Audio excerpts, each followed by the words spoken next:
Howdy, today's tip of the tech is about how to make an encrypted disk image. The reason you might want to make an encrypted disk image is it's kind of a cool place to keep private things that you don't want nosy people looking at. In my case, I have one right here in the middle of my desktop, and what I use it for is I keep my passwords in there, and then I can get into it and see my passwords, but nobody else can. Isn't that nice?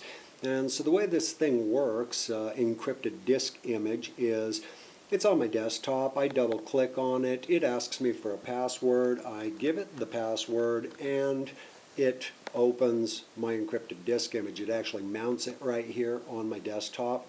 But by double clicking it, it opens it up, and as you can see inside there, it's just like a folder.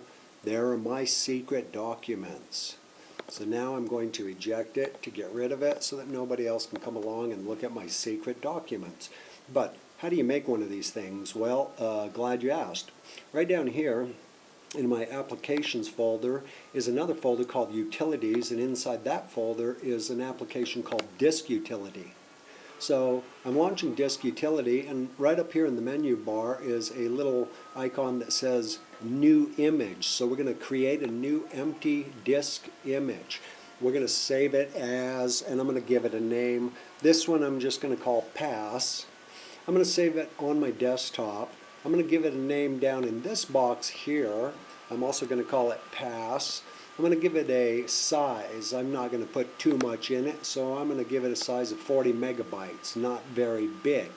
The format can stay the same, Mac OS extended journal. This button, or excuse me, this field is kind of important encryption. You want to set it to at least the 128-bit encryption. And that's going to require a password to get into. The other two fields you don't have to goof with. Now we're going to create this disk image, and the first thing it's going to do is ask us for a password. So I'm going to give it a password and verify the password that will allow me to get into it. Now this is very important. It says remember password in my keychain. You really don't want that to happen. So deselect that box. The reason is because of this. This is the owner's manual, and it says important if you select remember password in my keychain, anyone with access to your computer may be able to open the disk image without entering the password.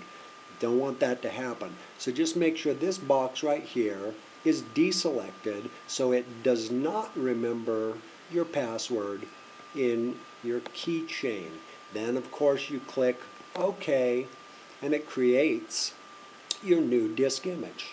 And it will also mount it on your desktop. I'll show you what that means in just a second. So now we're done with disk utility, so you can quit disk utility. And my favorite way to do it is Command Q, and off it goes.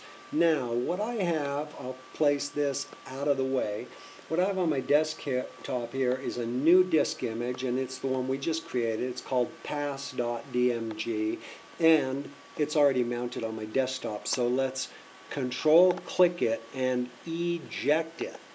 Once we do that, then all we have is the pass.dmg. Now you can put this anywhere you want. You can put it in your documents folder, or you can put it pretty much anywhere. You can leave it right on your desktop if you prefer. Can't get in there without the password, so double click it.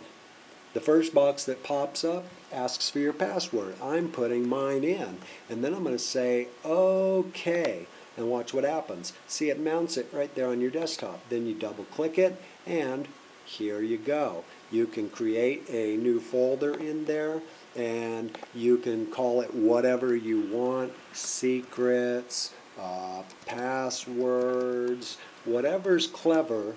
And then you can have this nifty little place to put all your secret things. Nobody can find them except for you, because you're the only one with the password. Oh, by the way, don't forget the password to get into your encrypted disk image. Otherwise, you won't even be able to see your secret stuff. When you're all done with it, Control click on the disk image and eject it. And that way it's not available for the next person who comes along and uses your computer. So, thanks for joining me for the tip of the tech. Happy computering. See ya.